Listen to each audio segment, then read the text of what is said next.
جناب محمد رسول اللہ صلی اللہ علیہ وسلم جہاں اصول اور منصور بتلا رہے تھے، جہاں بہت سی چیزوں کا حکم دے رہے تھے اور بہت سی چیزوں سے منع کر رہے تھے، انہی چیزوں میں سے آپ نے خطبہ حجۃ الوداع کے اندر، آخری خطبے کے اندر آپ نے یہ بھی فرمایا،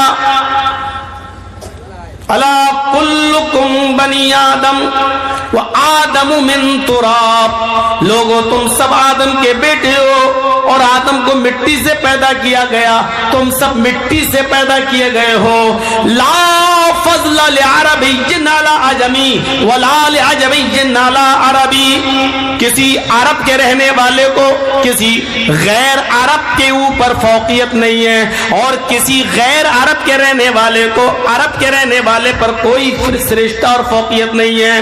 عربی اور عجمی سب برابر ہیں، کالا اور گورا سب برابر ہیں، سب، کسی کو کوئی فوقیت نہیں ہے، الا بالتقوی، اگر فوقیت و درجہ کسی کو حاصل ہے تو متقی و پرہیزگار کو ہے، وہ بھی اللہ کی نظر میں جو اللہ سے سب سے زیادہ ڈرتا ہے، جو اللہ کا خوف سب سے زیادہ کھاتا ہے۔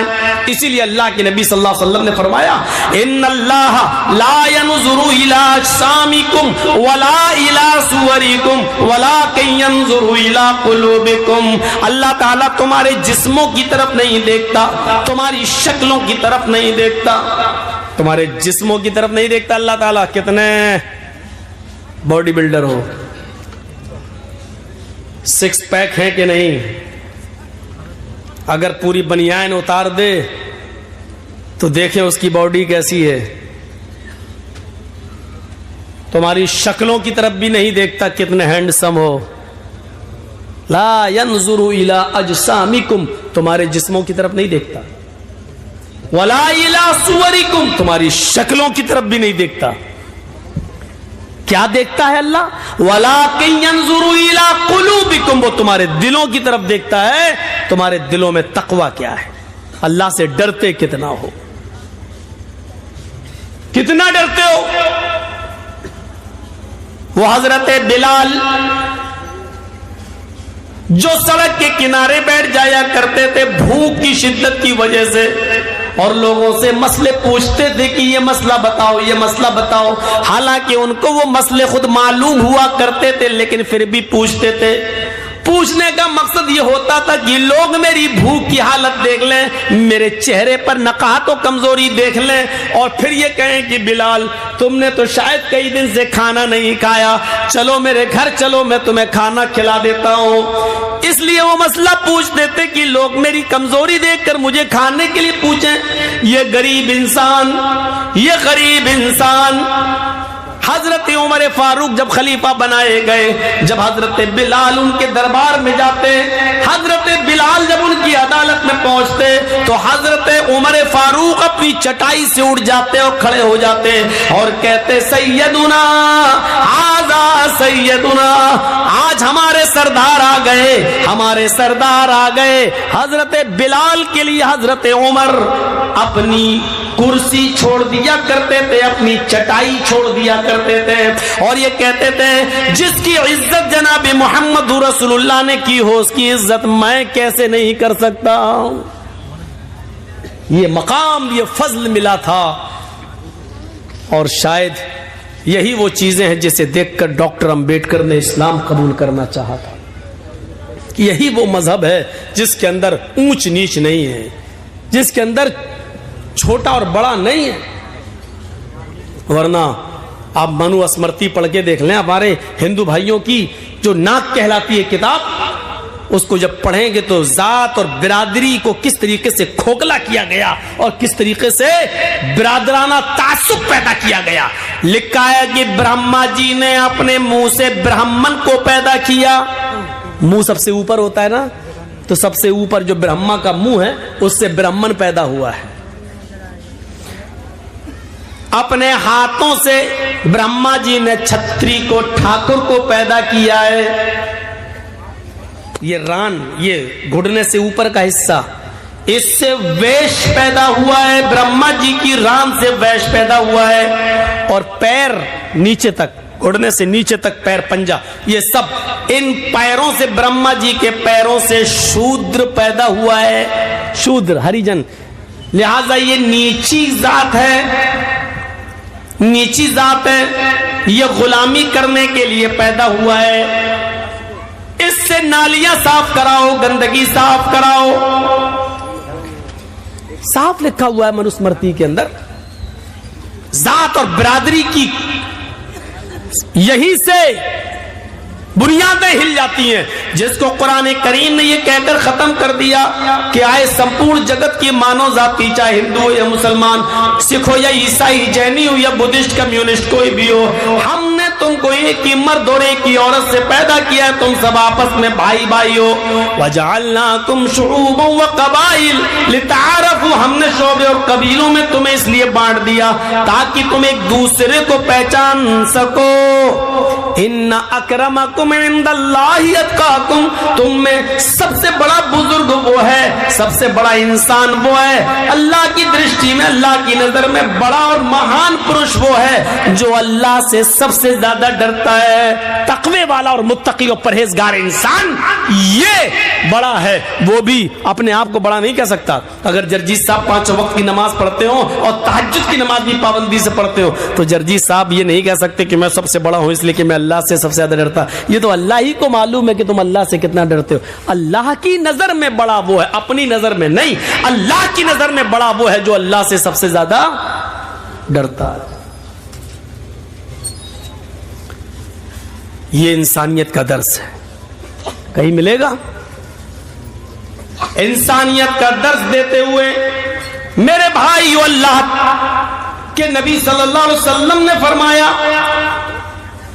راستے سے اگر آپ گزر رہے ہو، انسانیت کا درس دیکھو، اس کو ایمان کا ایک حصہ بنا دیا۔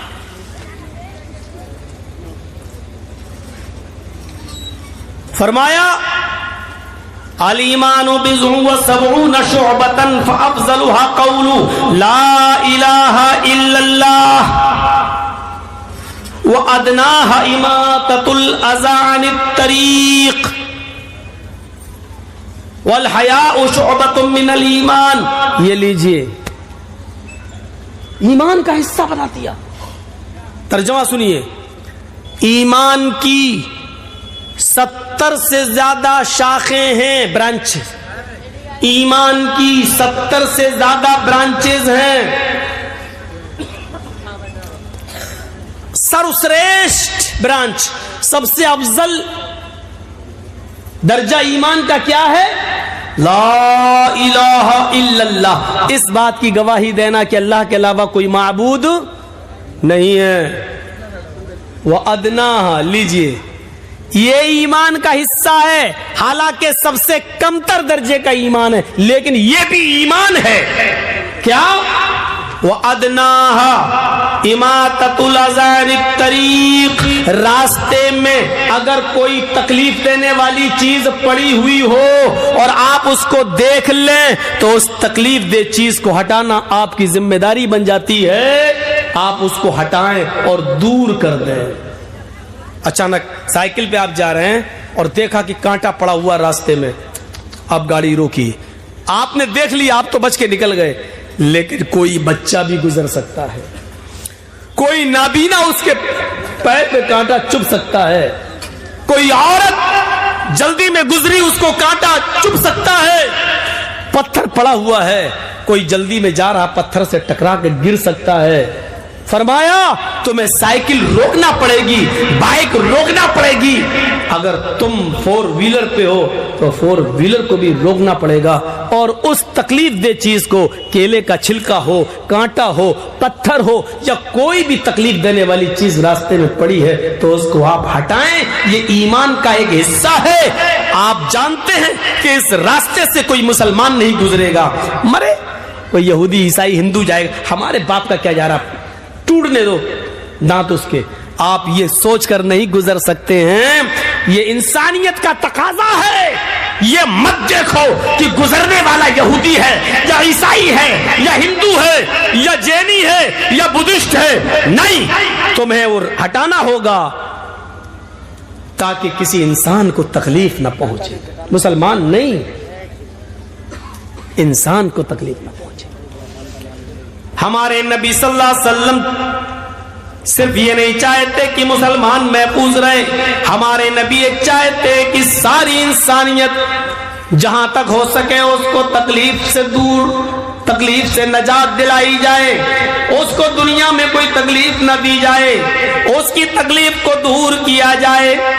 یہی وجہ ہے کہ اللہ کے نبی صلی اللہ علیہ وسلم نے ہندو اور مسلمان کی کوئی قید نہیں لگائی، بلکہ فرمایا واللہ لا یؤمن، واللہ لا یؤمن، واللہ لا یؤمن، اللہ کی قسم وہ مومن نہیں، اللہ کی قسم وہ مومن نہیں، اللہ کی قسم وہ مومن نہیں. اور سنو میرے بھائیو، انسانیت کا درس سنو، یہ اسلام سب سے بڑا درس دے رہا ہے.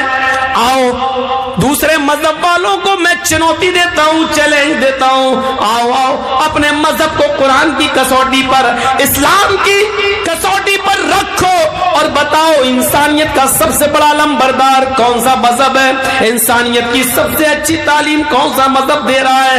آؤ قرآن، اللہ کے نبی کہتے ہیں وہ مومن نہیں. یا اللہ کون مومن نہیں؟ پھر سن لو وہ مومن نہیں.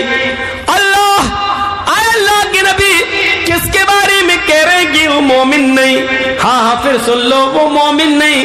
اے اللہ کے نبی بار بار کیوں کہہ رہے ہیں؟ آپ ایک بار کہہ دیں تو کافی ہے. ہم مسلمان ہیں، آپ کی ہر بات پر ایمان لانا ہمارے لیے ضروری ہے. ایک بار کہہ دیں تو کافی ہے. آپ 3 بار کہہ رہے ہیں کہ وہ مومن نہیں، وہ مومن نہیں، وہ مومن نہیں. یا اللہ میرے نبی وہ ہیں، ایک بار کہہ دیں تو ہمارا ایمان لانا ضروری ہے، اور جس کو 3 بار کہہ رہے ہو اس بات کی اہمیت کتنی زیادہ ہے. فرمایا وہ مومن نہیں، مومن نہیں، مومن نہیں. اللہ کون مومن نہیں؟ فرمایا جو خود پیٹ بھر کے کھانا کھا لے اور اس کا پڑوسی بھوکا سو جائے وہ مومن نہیں. پڑوسی کا لفظ آیا ہے، یہ نہیں کہا کہ مسلم پڑوسی ہونا چاہیے. ہندو بھوکا مر رہا تو مرنے دو، یہودی بھوکا مر رہا تو مرنے دو، عیسائی بھوکا مر رہا تو مرنے دو، سکھ بھوکا مر رہا تو مرنے دو، بدھسٹ بھوکا مر رہا تو مرنے دو. مسلمان بھوکا نہیں مرنا چاہیے، یہ نہیں کہا جا رہا ہے. 3 بار وہ مومن نہیں، وہ مومن نہیں، وہ مومن نہیں. اور صرف یہ نہیں مومن نہیں، اللہ کی قسم وہ مومن نہیں، اللہ کی قسم وہ مومن نہیں، اللہ کی قسم وہ مومن نہیں. اللہ کون مومن نہیں؟ فرمایا وہ مومن نہیں جو خود پیٹ بھر کے کھانا کھا لے اور جس کا پڑوسی بھوکا سو جائے. پڑھو تہجدیں، کتنی پڑھنا ہے؟ حاجی صاحب حج کر کے آئے، 60 70 65 سال کی عمر ہو گئی، سعودی عرب کا رومال ڈالے ہاتھ، رات میں اٹھ کے وضو میں سجدوں پہ سجدے ٹھوکے چلے آ رہے. پڑوسی بھوکا سو گیا بیچارہ. آپ کی ذمہ داری تھی بستر پر سونے سے پہلے آپ اپنی بیٹی کو، آپ اپنی بہن کو، آپ اپنی بیوی کو پڑوس میں بھیجتے. باتیں باتوں میں آپ کی بیوی بہن بیٹی، پڑوسی کی بہن بیٹی بیوی یا چھوٹے چھوٹے بچوں سے پوچھ لیتی بیٹے تمہارے گھر میں کیا بنا ہے. بچے جھوٹ نہیں بولتے، بچے اکثر سچ بولتے ہیں. آپ کی بیوی، آپ کی بہن کی ذمہ داری تھی کہ چھوٹے چھوٹے بچوں سے، بڑے تو شرما بھی جائیں گے، ہمارے گھر کی پول نہ کھولے، چھوٹے چھوٹے بچوں سے پوچھا جائے بچوں تمہارے گھر میں آج کیا بنا ہے؟ دیکھو آج ہمیں بھوک لگی ہے، ہم کھانا کھانا چاہتے ہیں. اس سے پتا چلے گا ان بچوں نے کیا کھایا ہے، ان بچوں نے کیا پیا ہے. یہ تمہاری ذمہ داری تھی. اللہ کی قسم تو تہجد پڑھتا رہا، اللہ کی قسم رات میں اٹھ کر تو نفل پہ نفل ٹھونکتا رہا، سجدوں پہ سجدے ٹھونکتے رہا، رکوع پہ رکوع کرتا گیا، اور تیرا پڑوسی بھوکا سو گیا، چاہے وہ ہندو ہو یا مسلمان، میکسیکو یا عیسائی، کعبے کی رب کی قسم تیری تہجد قبول نہیں، تیری عبادت قبول نہیں، تیری فرض اور نفل قبول نہیں، کیونکہ اللہ کے نبی نے کہا وہ مومن نہیں، وہ مومن نہیں، وہ مومن نہیں۔ انسانیت کا اتنا بڑا درس۔ ایک صحابی تھے، ان کے گھر میں چوہے بہت ہو گئے تھے، تو کسی سے انہوں نے مشورہ کیا کہ بھائی میرے گھر میں چوہے بہت زیادہ ہیں، کیا کریں یار، کوئی راستہ بتاؤ۔ تو انہوں نے کہا بہت آسان راستہ، ایک بلی پال لو۔ انہوں نے کہا یار یہ تو بہت آسان راستہ ہے۔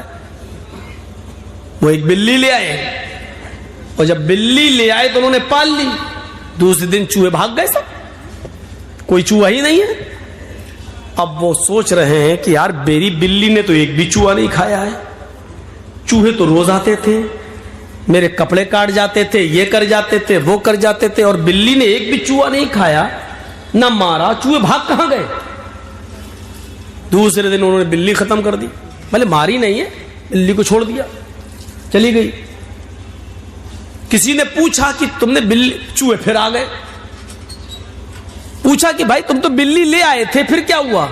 کہا میں بلی لے آیا تھا، بلی نے ایک بھی چوہا مارا نہیں، چوہے بھاگ گئے۔ بلی کو پھر میں نے اس لیے گھر میں نہیں پالا کیونکہ میرے چوہے بھاگ کر پڑوسی کے ہاں چلے گئے تھے۔ تو یہ کون سی انسانیت ہے اور کون سا ایمان ہے کہ اپنے گھر کی حفاظت کے لیے میں بلی لے آؤں اور وہ چوہے جو میرے گھر میں تھے وہ بھاگ کر پڑوسی کے گھر میں چلے جائیں اور اس کو نقصان پہنچائیں؟ تو یہ بھی تو اسلام نہیں ہے۔ اللہ کے نبی نے فرمایا جو اپنے لیے پسند کرو وہ اپنے بھائی کے لیے پسند کرو، تو جو چوہے مجھے اپنے گھر میں پسند نہیں ہے تو اپنے بھائی کے گھر میں کیسے پسند کر لوں؟ اس لیے میں نے سوچا کہ ڈر کی وجہ سے بلی کے یہ چوہے پڑوسی کے گھر میں گھس گئے، پڑوسی کو ستانا بھی اچھا نہیں ہے۔ انہوں نے کہا بلی کو ہٹا دو، میرے چوہے مجھے نقصان پہنچائیں لیکن پڑوسی کو نہیں۔ اتنا احساس کس کو ہوتا ہے؟ یہاں تو یہ دیکھتے ہیں کہ میرے گھر میں کیا پکا ہے، پڑوسی کے گھر میں کیا پکا ہے، آج اس نے یہ پکایا تو میں اس سے اچھا پکاؤں۔ ہم نے آج 500 روپے کمائے، پڑوسی نے 800 کیسے کما لیے؟ آج یہ صورتحال ہماری ہو گئی۔ انسانیت کا درس دیکھیے، اللہ کے نبی فرماتے ہیں مومن نے عبداللہ ابن عمر رضی اللہ تعالیٰ عنہ، کون نہیں جانتا، جلیل القدر صحابی حضرت عمر فاروق کے بیٹے، ان کے گھر عقیقہ ہوا۔ عبداللہ ابن عمر اپنے بیٹے کا عقیقہ کر رہے ہیں، بکرے 2 جانور خرید کے لائے تو اپنی بیوی سے کہا اس کو 7ویں دن ذبح کرنا ہے نا، عقیقہ 7ویں دن ہے، 7ویں دن اس کو ذبح کرنا ہے۔ دیکھو میری بیوی، جب بکرے ذبح ہو جائیں اور گوشت پک جائے 7ویں دن تو میرے پڑوسی کو ضرور پہنچا دینا اس کا گوشت۔ پڑوسی یہودی تھا، ایک بات یاد رکھیے گا، سنیے، پڑوسی کون تھا؟ یہودی۔ اور حضرت عبداللہ ابن عمر کے ہاں آج بچہ پیدا ہوا، کل 2 جانور لے آئے، کل 2 جو ذبح کرنا تھا، 2 خصی، 2 بکرے، 2 مینڈے، 2 مینڈے وہ لے آئے، اور کہا بیوی 7ویں دن جب ذبح ہو جائیں اور گوشت پک جائے تو پڑوسی کو پہنچا دینا۔ کہا ٹھیک ہے۔ پھر جب 4 دن رہ گئے، کہا دیکھو بھولنا نہیں، پہنچا دینا، کہ ہاں ٹھیک ہے۔ 3 دن رہ گیا، دیکھو پہنچا دینا، بھولنا نہیں۔ 1 دن رہ گیا، پہنچا دینا، بھولنا نہیں۔ آج عقیقہ ہے، بکرا دونوں جانور ذبح کر دیے، جیسی چھری چلا کر ذبح کر دیے، بولے دیکھو گوشت پک جائے تو بھولنا نہیں، پڑوسی کو دے دینا۔ اب بیوی ہاں ٹھیک ہے دے دوں گی۔ کھال اترنے لگی، جب بوٹیاں بننے لگیں، پھر آئے عبداللہ ابن عمر، بن گئی گوشت کی بوٹیاں؟ نہیں ابھی بن رہی ہیں۔ ہاں دیکھو جب گوشت پک جائے تو پڑوسی کو ضرور پہنچا دینا۔ بیوی کہتی ہاں معلوم ہے بھائی، 5-6 دن سے آپ بول رہے ہیں، میں سن لیا ہے، پہنچا دوں گی۔ ہانڈی جب چولہے پہ رکھ دی اور گوشت جب بھننے لگا تو کہا تیار ہو گیا، کیوں آپ کو زیادہ بھوک لگ رہی ہے کیا؟ کہا نہیں بھوک کی بات نہیں ہے۔ پھر کہا میں یہ دیکھ رہا ہوں کہ کب پکے گا، میرے پڑوسی کو۔ بیوی کو اب بہت غصہ آ گیا، کوئی بات بار بار کہی جائے تو آدمی پک جاتا ہے. مجھے یاد ہے یہ کوئی آدمی مجھے ایئرپورٹ پہ سے لینے گئے اور لے کے آئے, مولانا صاحب ہمارے ہاں کے حالات بہت خراب ہیں, ذرا سنبھل کے بولنا, ایسا مت بولنا. میں نے کہا ٹھیک ہے بھائی, یاد رکھوں گا. جب تک گاڑی چلتی رہی وہ یہی سمجھاتے رہے ہم کو.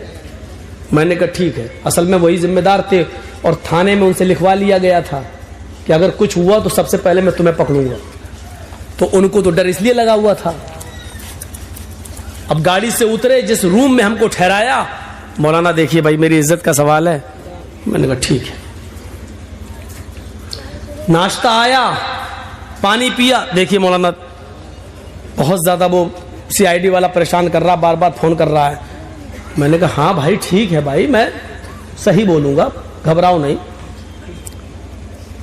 کھانا کھلا رہا تب بھی وہی, اس کا دماغ وہی لگا ہوا ہے. اسٹیج پہ بیٹھ گیا, آدھے گھنٹے تک دوسروں کی تقریر چل رہی تھی, میں بیٹھا رہا. اور جیسے ہی میں کرسی پہ بیٹھا پھر کان میں کہہ دیا مولانا ذرا خیال رکھیے گا. اب میرا ایئرپورٹ سے لے کے یہاں تک اس نے پکا کے رکھ دیا. میں نے شروعات ہی وہیں سے کر دی اور پوری 2 گھنٹے تک میں نے پھر تو تقریر کی. جس سے منع کیا وہی سب سے زیادہ بولا, اور پیچھے مڑ کے دیکھا تو سب غائب ہے ہی نہیں, بھاگے. اور بعد میں جب جلسہ ولسہ ختم ہوا تو گاؤں والوں میں فون نمبر ہوتے ہی ہیں, کسی سے میں نے پوچھا فون کر کے, پتا چلا 3 دن کے بعد وہ گاؤں میں آیا. وہ آدمی 3 دن کے بعد آیا, گاؤں چھوڑ کے بھاگ گیا تھا. کہتا کہ اس مولوی کو جتنا منع کرو گے اتنا ہی کرے گا. ہم نے کہا یہ آدم علیہ السلام کی فطرت ہے, میرے اندر بھی ہے. اللہ تعالیٰ نے کتنی بار کہا دیکھو جنت میں خوب کھاؤ, جتنا کھا سکتے ہو کھاؤ, ٹہلو گھومو آدم سے, لیکن اس پیڑ کے پاس مت جانا, اس درخت کے قریب مت جانا. اور جس سے منع کیا گیا وہ وہیں چلے گئے. تو یہ تو آدم کی فطرت میں شامل ہے, ہم بھی تو انسان ہیں. ارے ایک بار کہہ دیا, 2 بار کہہ دیا, تم کسی کو پکاؤ گے. اب ایسا لگتا ہے, پھر بعد میں غصہ آ گیا. پھر مجھے ایسا لگا جیسے میں تمہارا نوکر بن کے آیا ہوں. ٹھیک ہے, جلسہ کمیٹی کو حق ہے کہنے کا, کیونکہ علاقے کا ماحول وہ جانتے ہیں, بالکل حق ہے ان کو کہنے کا. لیکن ایک بار عقل مند عالم وہ ہے جو ایک بار کہہ دیا جائے وہ سمجھ جائے اور اس کو اپنے حساب سے پھر بولنا ہے. لیکن ایئرپورٹ سے لے کر گھر تک, کھانا کھلانے تک, ناشتے تک, پانی چائے لاؤ, تب بھی, یہاں تک کہ جب بولنے جا رہا تب بھی کان میں مولانا صاحب بہت حساس علاقہ ہے, بہت خطرناک ماحول ہے, ذرا صحیح سے بولیے کہ بڑی مشکل سے پرمیشن ملی. چپ رہو یار, دماغ پکا کے رکھ دیا. پھر ہم وہیں سے بولنا شروع کر دیا. تو بیوی کو بار بار کہا, جانور لائے تو کہا, 6 دن پہلے کہا, 5 دن پہلے کہا, 4 دن, 3 دن, 2 دن, 1 دن, ذبح ہو گیا اس دن بھی, بوڈیاں بن رہی اس دن بھی. جب چولہے پہ پکنے لگا تو کہا زیادہ بھوک لگ رہی ہے آپ کو. کہا مجھے نہیں پک رہی ہے, ہمیں پڑوسی کی فکر ہے. ارے میں نے سن لیا, بار بار پڑوسی پڑوسی. ارے مجھے معلوم ہے, پکنے تو دو, ایسی دے دوں کچا کیا. ارے میری بیوی مجھ پر کیوں برس رہی ہو. کہا برسوں گی نہیں, 7 دن سے وہی پکائے چلے جا رہے, پڑوسی پڑوسی پڑوسی پڑوسی. تو جانتے ہو عبداللہ ابن عمر نے کیا جواب دیا؟ میری بیوی تو میرا غصہ ہونا بجا ہے, جو آدمی بار بار کچھ بولے گا تو میں غصہ آئے گا, لیکن میں بار بار اس لیے بول رہا ہوں. اب سنو, ایک مسجد میں جمعے کا دن تھا, میں جمعے کا خطبہ نماز پڑھنے کے لیے مسجد میں گیا. اللہ کے نبی ممبر کے اوپر کھڑے ہوئے. آپ نے جمعے کے دن جو خطبہ دیا ممبر کے اوپر کھڑے ہو کر وہ پڑوسیوں کے بارے میں دیا. پڑوسیوں کی اتنی اہمیت, اتنا مقام, اتنا مرتبہ بتایا کہ میں یہ سوچنے لگا رہ کیا گیا ہے, اب کون سی چیز باقی رہ گئی ہے جو چھوڑ دیا اللہ کے نبی نے. سب تو بتا دیا, یہ پڑوسی کا حق, یہ پڑوسی کا حق. اب ڈر لگنے لگا, اللہ کے نبی صلی اللہ علیہ وسلم سب کچھ تو بتا چکے, اب کہیں یہ نہ کہہ دیں کہ تم جس گھر میں رہتے ہو, جس کمرے میں رہتے ہو, جس باغ میں رہتے ہو, یا جس زمین کے مالک ہو, اس میں اتنا اتنا حصہ تمہارے پڑوسی کا بھی ہے, اتنا حق تمہارے پڑوسی کا ہے. کہیں اللہ کے نبی صلی اللہ علیہ وسلم میری زمین و جائیداد و گھر و مکان میں پڑوسی کو وارث نہ بنا دیں. بنایا نہیں, لیکن ڈر لگنے لگا کہ کہیں اللہ کے, اب آخری چیز یہی تو رہ گئی ہے, اب کہیں ایسا نہ ہو کہ اللہ کے نبی یہ کہہ دیں, یہ نہ کہہ دیں کہ پڑوسی کا اتنا حق ہے. میری بیوی اس لیے میں بار بار کہہ رہا ہوں کہ پڑوسی کو پہنچاؤ. یہ ہے انسانیت کا سب سے بڑا علمبردار مذہب. میرے پیارے ساتھیوں, ذرا غور کرو, انسانیت سب سے زیادہ اگر ملے گی تو اسلام کے اندر ملے گی. ہندو, مسلمان, یہودی اور عیسائی کی کوئی قید نہیں لگائی گئی ہے, کوئی قید نہیں. آئیے ایک اور چیز بتائیں تمہیں, اچھی لگے گی.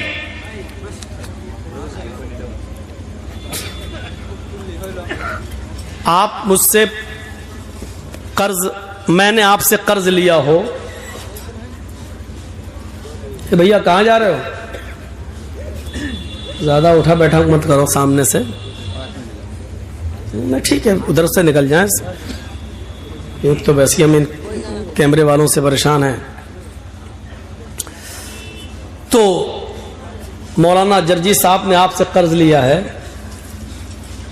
20,000 روپے, 50,000 روپے, اور کہا ایک ہفتے میں ہم آپ کو دے دیں گے, اور آپ نے ایک ہفتے کے لیے ہمیں دے بھی دیا, اور آپ 5 ہی دن میں ہم سے مانگنے لگے, تو ہم یہی تو کہیں گے کہ صاحب ابھی تو ایک ہفتے کا میں نے وعدہ کیا, ابھی تو 5 ہی دن ہوئے ہیں بھائی, ابھی وقت پورا نہیں ہوا ہے, 2 دن اور رک جاؤ.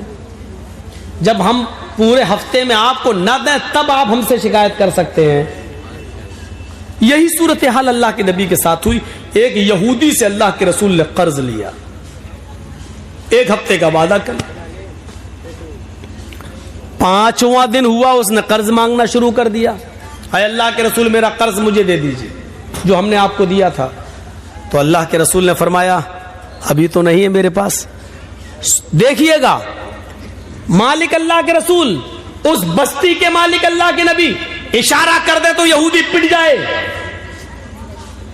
اللہ کے نبی نے کہا کہ میرا قرض دو. اللہ کے نبی نے فرمایا اچانک تم قرض مانگنے لگے ہو, ابھی تو 5 ہی دن ہوئے ہیں, میں نے تو ایک ہفتے کا وعدہ کیا تھا. اس نے کہا ٹھیک ہے میں نے ایک ہفتے کا وعدہ کیا تھا آپ نے, اگر مجھے آج ہی ضرورت پڑ گئی ہے تو میں کیا کروں, مجھے آج ہی چاہیے. اللہ کے رسول صلی اللہ علیہ وسلم فرماتے کہ آج تو آنن فانن میں کر نہیں پاؤں گا, اتنی جلدی میرے پاس انتظام کیسے ہو سکتا ہے, تم نے تو اچانک میرے سامنے اپنے قرض کے لیے ہاتھ پھیلا دیا. اس یہودی نے غصے میں کہا اے محمد صلی اللہ علیہ وسلم, تو ہم اس لیے کہہ رہے ہیں کہ نام آ رہا ہے, اس نے تو نہیں کہا اے محمد آپ کو آج ہی میرا قرض دینا ہوگا. آپ نے کہا وہ تو نہیں ہے, ابھی 2 دن باقی ہے, میں 2 دن کے اندر اندر تمہارا قرض واپس کر دوں گا انشاءاللہ. اس نے کہا مجھے آج ہی چاہیے, اور اگر آپ میرا قرض نہیں دیتے ہیں تو میں اس جگہ سے تمہیں جانے نہیں دوں گا, اس جگہ سے میں تمہیں اٹھنے نہیں دوں گا. امام بیہقی اپنی سنن کے اندر اس روایت کو لاتے ہیں, سنن بیہقی کی روایت. اللہ کے نبی کہتے ہیں پھر تمہاری مرضی, اگر تم مجھے اس جگہ سے جانے نہیں دیتے ہو تو میں اسی جگہ بیٹھ جاتا ہوں. اپنے سر سے عمامہ اتارا اور اسی جگہ پر اللہ کے نبی بیٹھ گئے, بچھایا اور بیٹھ گئے. وہ یہودی بھی بیٹھ گیا. ظہر کی اذان کا وقت ہوتا ہے, اللہ کے رسول فرماتے ہیں یہودی مجھے اتنی دیر کے لیے مہلت دے دے کہ میں مسجد میں جاؤں اور نماز پڑھ کر واپس آ جاؤں اور اس جگہ پر بیٹھ جاؤں. اس یہودی نے کہا میرا قرض دے دو اور شوق سے نماز پڑھنے جاؤ, اور اگر نہیں دیتے ہو تو میں نماز پڑھنے کے لیے بھی آپ کو یہاں سے اٹھنے نہیں دوں گا. آپ نے ظہر کی نماز وہیں پڑھی, عصر میں بھی اجازت نہیں دی, عصر بھی وہیں پڑھی, مغرب بھی وہیں پڑھی, عشاء بھی وہیں پڑھی. رات بھر بھی اس نے اٹھنے نہیں دیا, آپ نے پوری رات وہی گزاری. فجر کی اذان کی آواز آئی, آپ نے فجر بھی وہی ادا کی. سورج نکلنے تک آپ وہیں رہے. جب سورج نکل گیا اور کافی بلند ہو گیا تب وہ یہودی اللہ کے نبی صلی اللہ علیہ وسلم کے قریب آ کر بیٹھتا ہے اور کہتا ہے محمد صلی اللہ علیہ وسلم میں آپ سے قرض نہیں مانگنا چاہتا تھا، نہ میرا ارادہ تھا کہ قرض مانگا جائے، بلکہ کل ہی میں نے اپنی کتاب تورات کو پڑھا تھا، کل ہی میں نے اپنی کتاب تورات کو پڑھا تھا، اس تورات میں لکھا تھا کہ آخری نبی جو آئے گا وہ بڑا حلیم اور بردبار ہوگا، اس کو غصہ نہیں آئے گا، اس کو سخت سے سخت لہجے میں بھی اس سے گفتگو کی جائے گی تو وہ خندہ پیشانی سے سنے گا، اس کی پیشانی پر پسینہ نہیں آئے گا، وہ بدتمیز نہیں ہوگا، اس کے اخلاق بہت اچھے ہوں گے۔ بس یہی سوچ کر میں آپ کو آزمانا چاہتا تھا، میں دیکھنا چاہتا تھا کہ وقت سے پہلے قرض مانگوں تو آپ کو غصہ آتا ہے یا نہیں آتا ہے، آپ اپنے صحابیوں سے ہمیں پٹواتے ہیں کہ نہیں پٹواتے، میں یہ دیکھنا چاہ رہا تھا، میں یہ دیکھنا چاہ رہا تھا۔ جیسے آج کل دیکھ رہے ہیں نا بوکھلاہٹ، جب دیکھا جا رہا ہے کہ ہماری ہوا ڈھیلی ہے، پوزیشن خراب ہے، تو کسی طریقے سے ہندو مسلم کرایا جائے اور جو ہمارے پالتو کتے ہیں جو ہماری ہڈیوں پہ پل رہے ہیں انہی کے ہاتھ سے گولیاں چلوائی جائیں اور کئی لوگوں کو مروا دیا جائے۔ سمجھ گئے نا؟ اب کھل کے مت بلواؤ یار، حالات نازک ہیں، اشارہ آپ سمجھ لیجئے، اتنا میں نے بول دیا جس پر میرے اوپر کیس نہیں ہو سکتا۔ پالتو کتوں کے ذریعے جن کی ہڈیوں پر جو پل رہے ہیں ان کے ذریعے گولیاں چلوا کر ہندو مسلمان کرانے کی سازش، کیونکہ ہمارے پاس کوئی اور راستہ نہیں ہے الیکشن کو جیتنے کا سوائے ہندو اور مسلم کرنے کے، یہ جتنا زیادہ استعمال کیا جائے۔ دیکھیے ہمارے اتر پردیش کا حال دیکھیے آپ، ہولی بڑی آرام سے گزر جانے دی، رنگ بڑے آرام سے پھک جانے دیا، ہولی بڑے آرام سے منوا لی گئی، اور جیسے ہی رمضان کا مہینہ آیا آج یہ آرڈر نافذ کر دیا گیا کہ کسی بھی دھارمک استھل پر 5 آدمی سے زیادہ نماز پڑھنے کی انومتی اجازت نہیں ہوگی۔ اور اللہ کی قسم میں علم غیب سے واقف نہیں، لیکن میں نے اتر پردیش کی ایک تقریر میں کہہ دیا تھا کہ ہولی تک لاک ڈاؤن میں تھوڑی ڈھیل مل رہی ہے، یہ ہولی جیسے ہی جائے گی سب پہ شکنجا کسا جائے گا اور تیر بالکل نشانے پر لگا۔ آج یہ آرڈر نافذ ہو گیا ہے اتر پردیش کے اندر۔ میرا کل کا پروگرام ہونے والا تھا دلکولا میں، لیکن کل ہی فون کر دیا گیا کہ صاحب پرمیشن نہیں مل رہی ہے، کل کا پروگرام دلکولا کا کینسل ہو گیا ہے۔ آپ لوگوں نے جس حساب سے بھی کیا، اللہ تعالیٰ آپ کے اس جلسے کو کامیاب کرے، مینج کر کے ہندوستان میں چلتا۔ تو میرے بھائیوں، عرض اتنا کرنا تھا مجھے، انسانیت یہاں سے سیکھیے آپ، جو اسلام پیش کر رہا ہے، اسلام پیش کر رہا ہے۔ اللہ کے نبی صلی اللہ علیہ وسلم نے فجر بھی وہیں پڑھی، سورج نکل گیا تو وہ یہودی خود آتا اور کہتا کہ اللہ کے نبی صلی اللہ علیہ وسلم میں دیکھنا چاہتا تھا کہ آپ کو غصہ تو نہیں آتا ہے۔ تو اللہ کے نبی صلی اللہ علیہ وسلم نے پوچھا کیف وجدت نعتی فی کتابک، اپنی کتاب کے مطابق تم نے میری صفت کیسی پائی، یعنی تم نے اپنی کتاب تورات میں جو پڑھا تھا اس کے مطابق مجھے کیسا پایا؟ اس نے کہا میری کتاب میں جیسے لکھا تھا اس سے بھی اچھا، اس سے بھی آگے بڑھ کر، اس سے بھی بڑھ کر آپ کو میں نے باخلاق پایا ہے۔ پھر اللہ کے نبی صلی اللہ علیہ وسلم نے اس سے پوچھا پھر تجھے کون سی چیز روک رہی ہے اسلام قبول کرنے سے؟ یعنی اپنی کتاب کے مطابق جب تو نے مجھے ویسا پا لیا جیسی میری کتاب میں لکھا ہے تو پھر تو اسلام قبول کیوں نہیں کرتا؟ پھر کون سی چیز مانے؟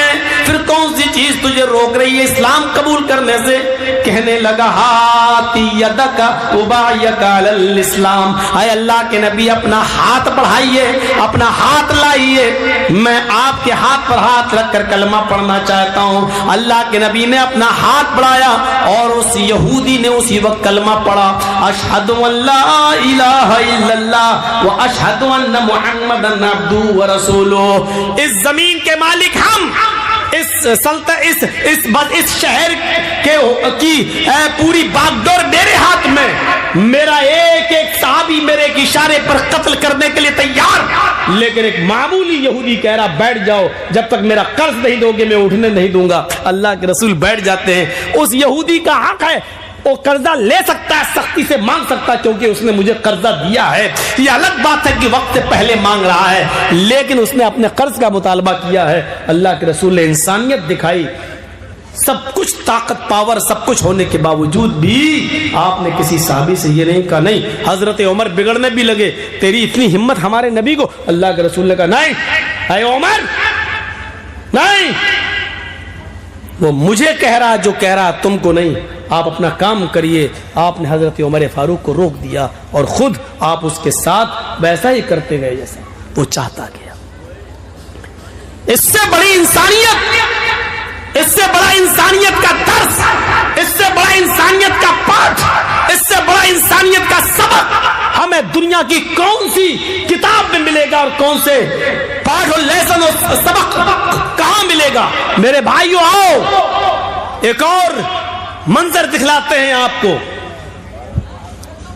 اللہ کے رسول صلی اللہ علیہ وسلم کو قتل کرنے کے ارادے سے بھیس بدل کر، شکل بدل کر، بھیس بدل کر یمامہ کا گورنر سمامہ ابن اسال مدینے کے اندر گھستا ہے، تلوار میں زہر بجھا ہوا ہے، اس کی تلوار میں زہر لگا ہوا ہے، وہ محمد رسول اللہ کے قتل کے ارادے سے آیا ہے کہ جہاں محمد دکھائی دیں گے ہم ان کو قتل کر دیں گے۔ جاسوس کی سزا کیا اسلام میں؟ قتل کر دو۔ جو جاسوسی کرتا ہو اس کی سزا اسلام میں یہ ہے کہ اس کو پکڑو اور اس کو قتل کر دو۔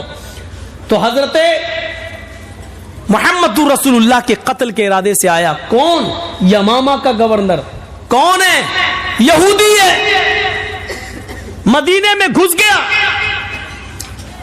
لیکن محمد رسول اللہ صلی اللہ علیہ وسلم کی خفیہ اور جاسوسی پولیس نے، خفیہ فورس نے پتہ لگا لیا اور اس بھیس بدل کر آنے والے سمامہ ابن اسال کو اریسٹ کر لیا، گرفتار کر لیا۔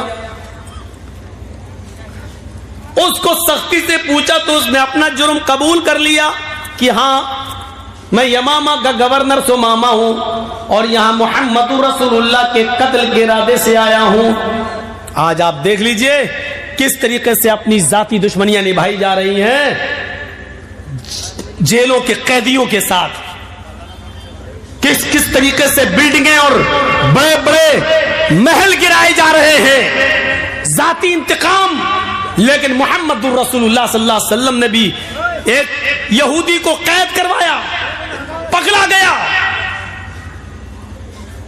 اللہ کے رسول کو خبر دی جاتی ہے کہ سمامہ پکڑا گیا ہے، آپ کو قتل کرنے کے ارادے سے آیا ہے، کیا میں اس کو قتل کر دوں؟ کیونکہ جو آپ کے قتل کے ارادے سے آیا ہو اتنا خطرناک مجرم ہو، اس کی سزا تو یہی ہے کہ اس کو قتل کر دیا جائے۔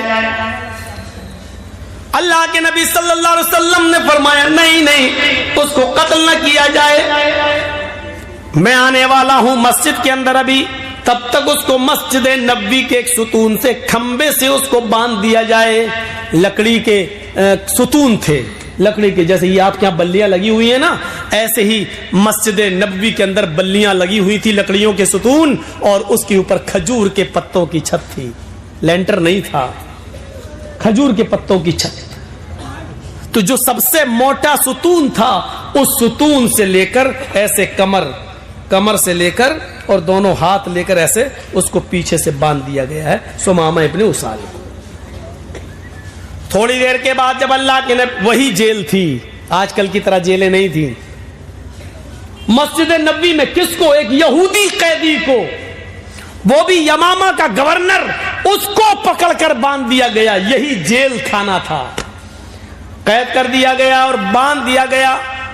جب نماز کا وقت ہوا تو اللہ کے نبی صلی اللہ علیہ وسلم مسجد میں آئے. آپ نے سمامہ کو دیکھا. سمامہ نے ایسے محمد کو دیکھا تو اپنا سر جھکا لیا. اللہ کے نبی پوچھتے ہیں ما شأنک یا سمامہ, سمامہ کیا حال ہے؟ بخاری شریف کی حدیث کے الفاظ, سمامہ کیا حال ہے؟ سمامہ کہتا ہے کہ گرفتار کرا کے حال پوچھتے ہو,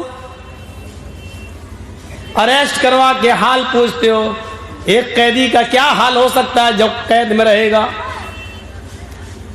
اللہ کے نبی نے پوچھا سمامہ کیا تم مجھے قتل کرنے کی نیت سے آئے تھے؟ اس نے کہا ہاں. جانتے ہو اس کی سزا کیا ہے؟ بہت اچھی طریقے سے جانتا ہوں. اس کی سزا یہی ہے کہ جو آپ کو قتل کرنے کے ارادے سے آیا ہے اور پکڑا گیا تو اس کو بھی قتل کر دیا جائے. آپ نے کہا سمامہ اب تم بتاؤ کہ میں تمہارے ساتھ کیا سلوک کروں؟ جرم تو تمہارا بڑا ہے. ایک تو بھیس بدلا, شکل بدلی, تلوار میں زہر لگایا, میرے قتل کے ارادے سے مدینے میں میری پرمیشن کی بغیر انٹری کی, اور ہمت دیکھو مجھے قتل کرنے کے لیے آئے.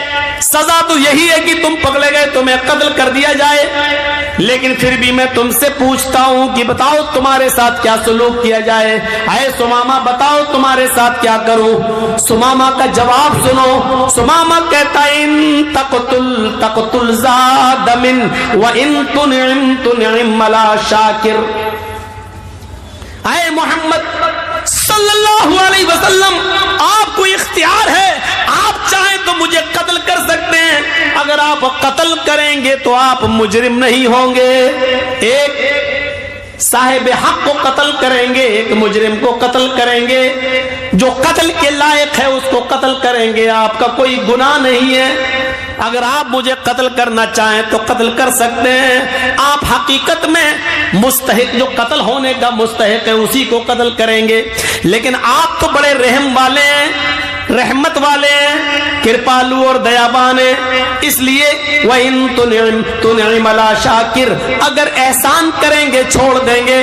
میرے بیوی بچے ہیں, اگر آپ مجھے چھوڑ دیں گے کچھ لے دے کر تو آپ کا ایک احسان ہوگا, میں آپ کا شکر گزار ہوں گا, میں آپ کا شکر کو ادا کروں گا. اللہ کے نبی نے کہا چھوڑ دیا. اس دن کچھ نہیں کہا, ٹھیک ہے. دوسرے دن پھر آپ آئے, پھر وہی پوچھا سمامہ کیا کروں تمہارے ساتھ؟ سمامہ کا پھر وہی جواب, قتل کرنا چاہیں تو قتل کر دیں, چھوڑنا چاہیں تو چھوڑ دیں. قتل کریں گے تو آپ مجرم نہیں ہوں گے, چھوڑ دیں گے تو آپ کا احسان ہوگا میرے. دوسرے دن بھی آپ نے کچھ نہیں کیا.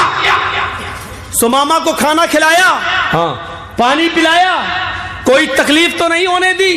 نہیں اللہ کے رسول, میں سمامہ کو صرف باندھے ہوں, بس کھانے کے وقت چھوڑ دیتا ہوں پھر باندھ دیتا ہوں. قضائے حاجت پیشاب پائخانے کے لیے جاتا ہے تو اس وقت کچھ لوگ اس کے ارد گرد رہتے ہیں, چاروں طرف سے گھیرا لگا لیتے ہیں اور پھر اس کو پکڑ کے پھر یہاں باندھ دیتے ہیں. کوئی کمی نہیں ہونے دی جا رہی ہے. ہم لوگ بھوکے رہتے ہیں لیکن سمامہ کو کھانا کھلاتے ہیں. آپ نے کہا ٹھیک. تیسرے دن پھر سمامہ سے پوچھا, سمامہ بولو تمہارے ساتھ کیا کروں, کیا حال ہے؟ کہا جس حال میں ہوں اسی حال میں. کیا کروں؟ کہا اللہ کے نبی کیا بار بار پوچھتے ہیں کیا کروں؟ کل بھی پوچھا, پرسوں بھی پوچھا, آج بھی پوچھ رہے کیا کروں. میرا وہی جواب ہے, آپ چھوڑ, اگر قتل کرتے ہیں تو ایک مستحق کو قتل کر رہے ہیں. ان تقتل ذات دم, قتل کرنا چاہیں تو کر دیجئے.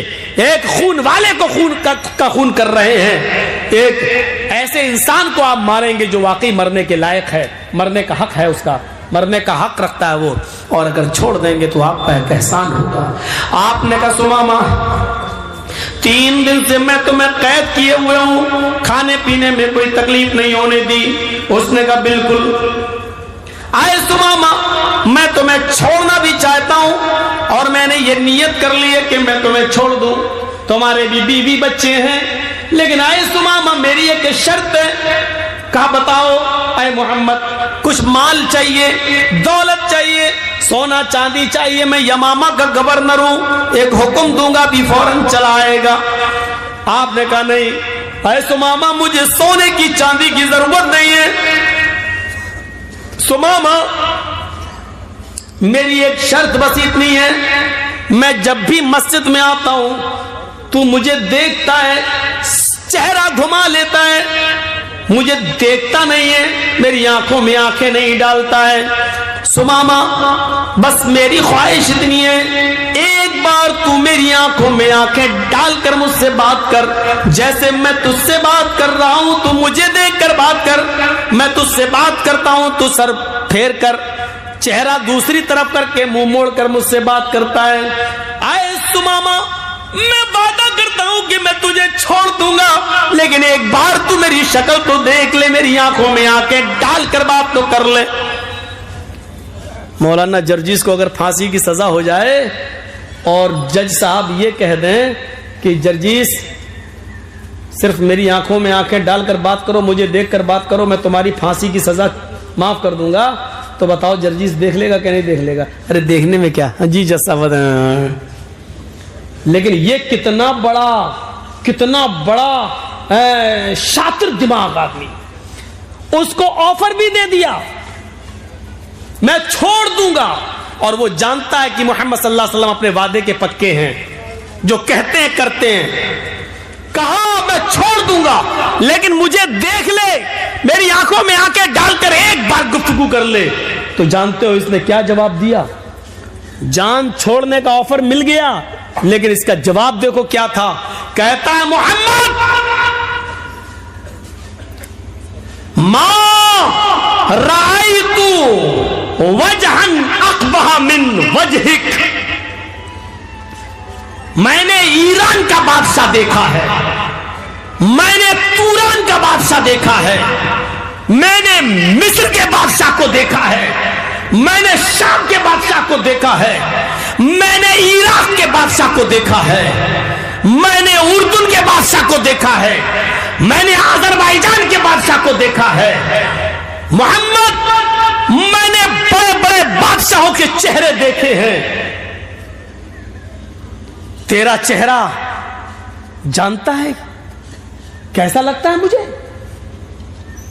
ما رأیت وجہن اقبح من وجہک، چہروں میں سب سے گندا اگر کسی کا چہرہ ہے، سب سے بدصورت اگر کسی کی شکل ہے تو اے محمد تیری ہے. جا، نہیں دیکھتا تیرا چہرہ، قتل ہو جانا گوارا ہے، تجھے دیکھنا گوارا نہیں.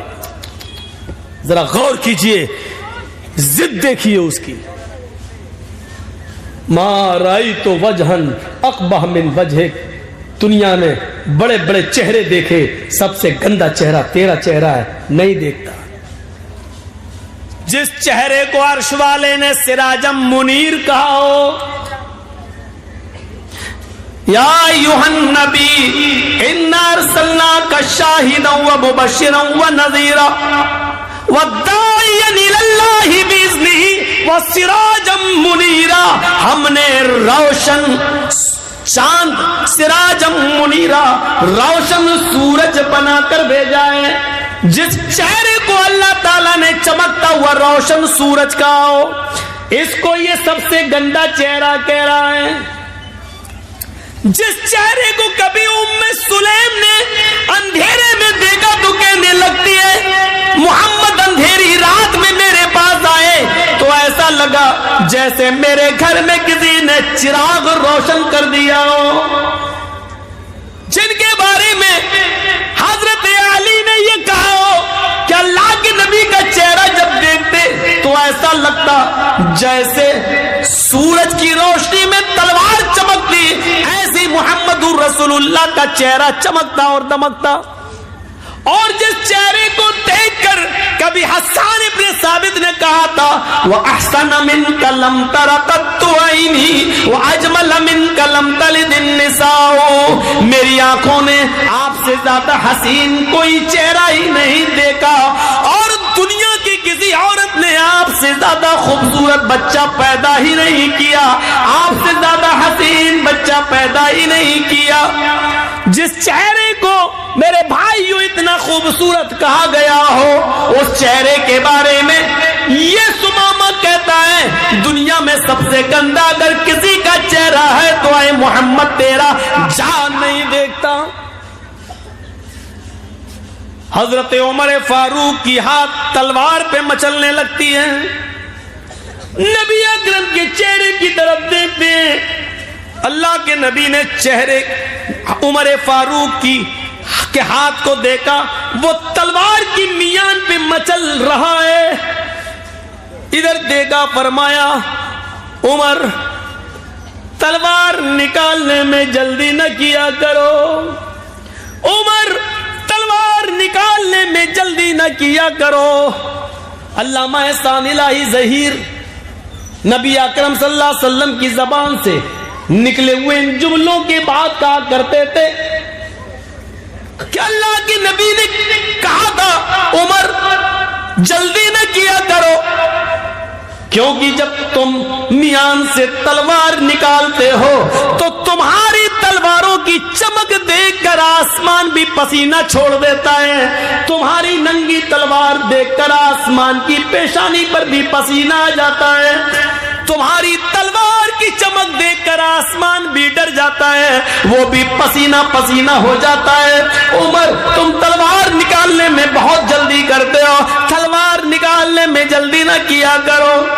حضرت عمر فاروق نے کہا اللہ کے رسول وہ آپ کے چہرے کو سب سے گندا چہرہ کہتا ہے، صرف آپ کا اشارہ ہو، اس کی گردن ابھی یہی تڑپ رہی ہوگی، اس کے جسم سے الگ کر دیتا ہوں۔ فرمایا نہیں نہیں، اے عمر گورنر ہے یمامہ کا، اونچی پوسٹ پر ہے، اور جو اونچی پوسٹ پر ہوتا ہے اس کی عقل کچھ زیادہ ہی ہوتی ہے، اس کو کچھ تکبر ہوتا ہے، اس کو بھی اپنی گورنری پر تکبر ہے، جانے دو۔ اے سمامہ ٹھیک ہے میری شکل نہیں دیکھتا مت دیکھ، میرا چہرہ نہیں دیکھتا مت دیکھ، اچھا جا ذرا میرے کچھ صحابیوں کے ساتھ اس مدینہ کو دیکھ لے، اس بستی کو دیکھ لے، ایک چکر لگا لے، دیکھیا کیسا امن برس رہا ہے، کیسی شانتی برس رہی ہے، کتنا امن کا ماحول ہے، ذرا جا اور میری اس مدینے کی بستی کو دیکھ لے۔ سمامہ پیچھے سر کر کے کہتا ہے اے محمد نہ تجھے دیکھتا ہوں نہ تیری بستی کو دیکھنا گوارا ہے، جس طرح تیرا چہرہ سب سے گندا، مہارائی کو بلدن اخبہ من بلدک، تیری بستی بھی سب سے گندی بستی، تیرا شہر بھی سب سے گندا شہر۔ ہم نے ایران دیکھا، شام دیکھا، عراق دیکھا، مصر دیکھا، فلسطین دیکھا، ہم نے سب دیکھا، سب سے گندا شہر اگر کوئی نظر آیا تو تیرا شہر مدینہ نظر آیا، قتل ہو جانا گوارا، نہ تیرا چہرہ دیکھنا گوارا، نہ تیری بستی دیکھنا گوارا۔ اللہ کے نبی کہتے ہیں آئے عمر میں نے اس کو معاف کر دیا ہے، یہ مجھے نہیں دیکھتا ہے نہ دیکھنے دو، یہ میری بستی کو نہیں دیکھتا ہے نہ دیکھنے دو، جاؤ اس کے بیوی بچے اس کا انتظار کر رہے ہوں گے، میں نے اس کو چھوڑنے کا حکم نافذ کر دیا ہے، جاؤ اس کو چھوڑ دو، جاؤ اس کی رسی سے اس کو آزاد کر کے اس کو خیریت کے ساتھ مدینے کے بارڈر کو کراس کرا دو۔ دیکھو مدینے کی بستی سے کراس کرانا تمہاری ذمہ داری ہے، اس مدینے میں اس کا کوئی قتل نہ کر دے، میں نے اس کو چھوڑ دیا ہے، اور مدینے کے بارڈر تک اس کو حفاظت کے ساتھ پہنچانا تمہاری ذمہ داری۔ لیجئے جو تلوار لے کے قتل کرنا چاہ رہا تھا حضرت عمر، انہی کو ذمہ داری دے دی کہ ان کو بارڈر کراس کرا دو، جو قتل کرنا چاہتے تھے وہ حفاظت کر رہے ہیں، سیکورٹی گارڈ بن کے جا رہے ہیں، باڈی گارڈ بن کے جا رہے ہیں۔ یہ دیکھیے آپ، یہ دیکھیے یہاں تو پتہ ہی نہیں چلتا ہے کہ کب نکال کے جا رہے ہیں اور کب گاڑی پلٹ جائے،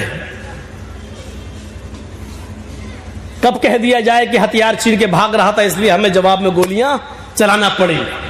غور کرو اور سیکھو حکومت کیسے چلائی جاتی ہے، سیکھو جناب محمد رسول اللہ صلی اللہ علیہ وسلم سے۔ حضرت عمر کو باڈی گارڈ بنا دیا۔ مولانا جرجیس جس کو مارنا چاہ رہے ہیں اسی کو کہہ دیا جائے جاؤ تمہیں ان کے گھر کھانا بھی کھانا ہے اور ان کا سر بھی دبانا، تو کیسا لگے گا مولانا جرجیس کا؟ سر دباتے دباتے گلا دبا دو. لیکن نہیں، حضرت عمر نے سر نیچے کر لیا کیونکہ یہ حکم تھا جناب محمد رسول اللہ صلی اللہ علیہ وسلم. لے کے چلنے لگے. سمامہ مسجد سے باہر نکلا، مسجد نبوی کی چوکھٹ سے مڑ کر دیکھتا ہے کہ چلو دیکھ ہی لو اس کا چہرہ، دیکھنے میں حرج کیا ہے، اب تو چھوڑ ہی دیا ہے، بہت کہہ رہا تھا دیکھ لو، اتنا سب کچھ کہنے کے بعد بھی چھوڑ دیا. ایسی ایسی باتیں سنتا تھا ان کے بارے میں، لیکن اتنا سب کچھ کہنے کے بعد چھوڑا. چاہے گیا مسجد کے دروازے سے نکلا، اللہ کے رسول اس کو مسجد کے دروازے تک چھوڑ دیا ہے. دشمن کو چھوڑ دیا ہے، جو قتل کرنے آیا تھا محمد رسول اللہ کا اس کو چھوڑنے کے لیے. اور سیکھو، اس کو نہیں معلوم کہ پیچھے پیچھے اللہ کے رسول آ رہے ہیں. دروازے پہ گیا، پیچھے مڑ کے دیکھتا ہے کہ دیکھ لوں. جیسے اس نے پیچھے مڑ کے دیکھا سامنے محمد رسول اللہ کھڑے ہیں. کہا سمامہ یہ تمہیں چھوڑ کے آئیں گے.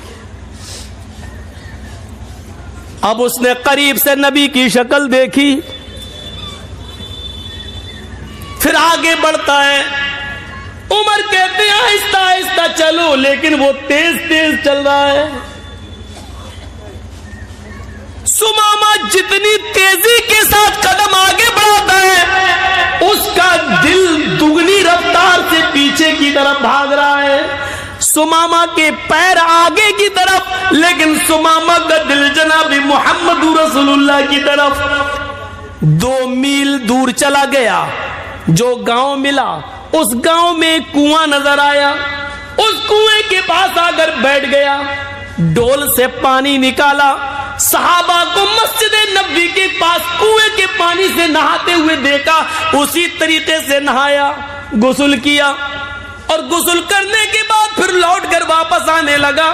حضرت عمر کہتے ہیں کہاں جا رہے ہو؟ ہمیں مدینے کے بارڈر تک چھوڑنے کا حکم دیا گیا ہے. سمامہ سنتا ہی نہیں ہے. سمامہ سیدھے سیدھے بھاگتا ہے، آگے آتا ہے اور مسجد نبوی کی چوکھٹ کو پکڑ لیتا ہے. کہتا ہے محمد ابن عبداللہ، اللہ کے نبی ابھی بھی مسجد نبوی میں بیٹھے ہوئے تھے، اپنے صحابہ کرام کے ساتھ کچی زمین پر بیٹھے ہوئے تھے، ہاں مٹی کے اوپر بیٹھے ہوئے تھے.